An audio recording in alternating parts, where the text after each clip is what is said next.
everyone, thanks for tuning into Sims Workshop. I hope you're all having a wonderful day. So today we're going to be reviewing Monstrous Gods by Rosamund Hodge.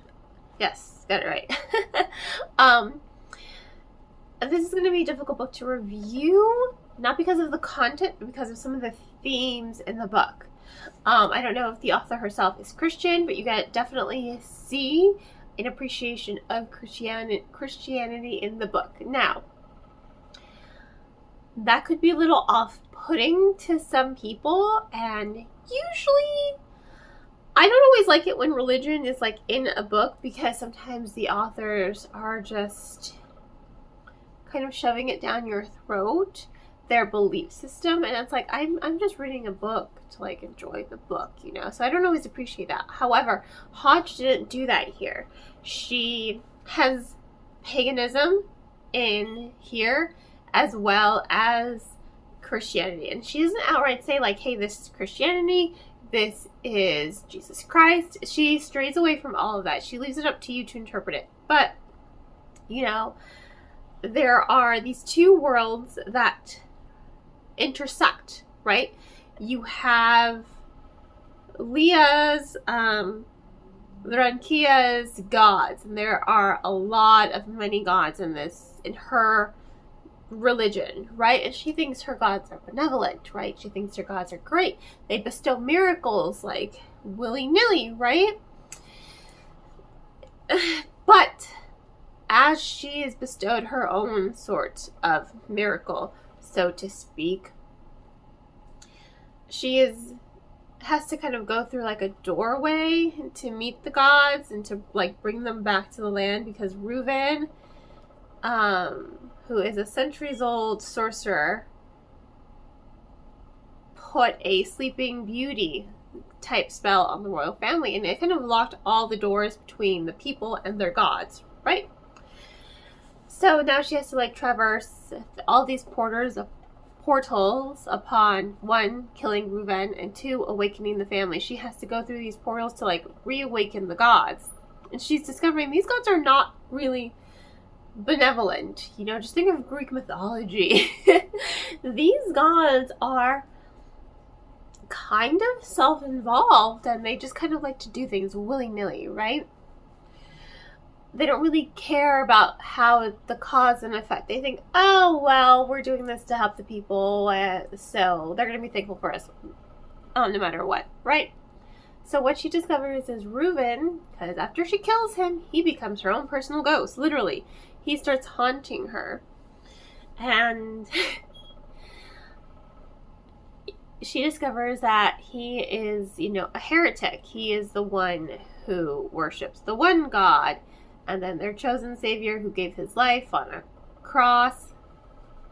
And she just doesn't understand. She's like, why would you know, all of her gods look like, oh, just think Greek mythology. They're portrayed as, you know, beautiful statues. And then you have Jesus Christ, who is portrayed as, you know, dying on the cross, right?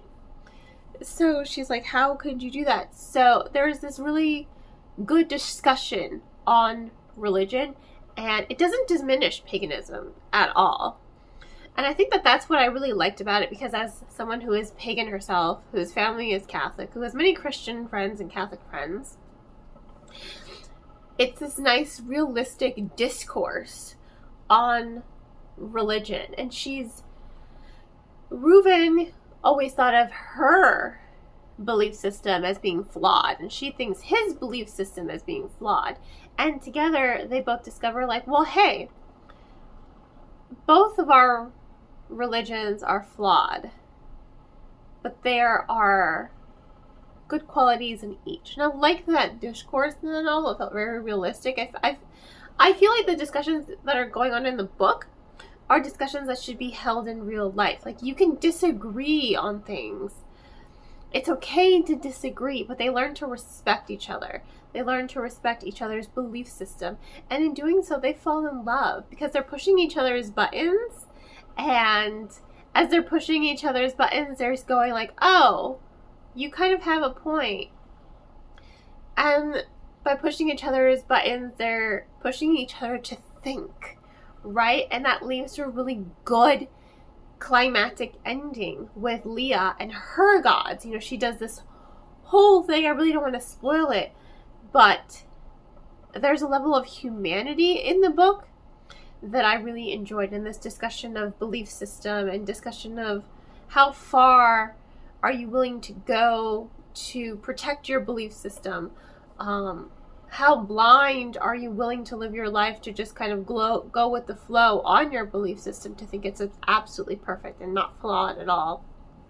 So I think it's a really interesting novel. I don't think it's going to be for everyone, but I really do respect Hodge as a writer for having that discussion in this young adult fantasy medium, for giving us really interesting characters as well, and for allowing the discourse to allow the plot to grow and the world to grow, and to give us a lot of devil's advocate moments. You know, it's just a lot.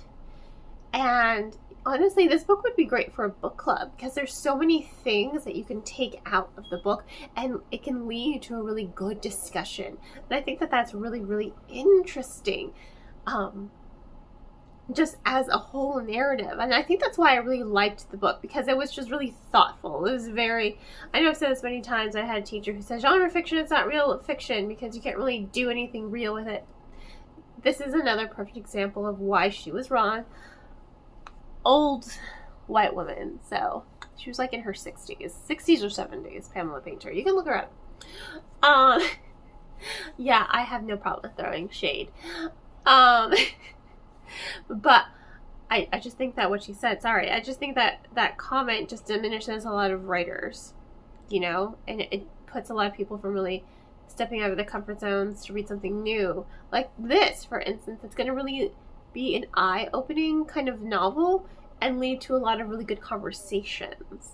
But it's a fantasy medium, you know. Hodge did her own world building. She presented religion in a way that was interesting and thoughtful, but also she's not shoving her own belief systems down your throat. She's giving you the pros and cons of this religion, and also the pros and cons of this religion, and why we shouldn't shove religion down each other's throats. We should just be respectful. And I think that that was really interesting, and I really enjoyed it. So that's just my take on it. I don't think it's going to be for everyone, but I do think it's a book everyone should read because it does lead to a lot of discussions, and a lot of eye-opening and thoughtful discussions of that. So I think I'm going to give it, I think when I was done reading it, I gave it 3 stars. I'm going to retract that and give it a solid 4-star reading because of that. So it's one of those books that just sits with you, makes you think. And I like a book that makes you think. So yeah, a solid 4 stars. As always, I will include links to the author and where you can purchase the book in the description. Please don't forget to like, subscribe, and share with all your book loving friends. I hope you all have a wonderful rest of your day, and as always, happy reading.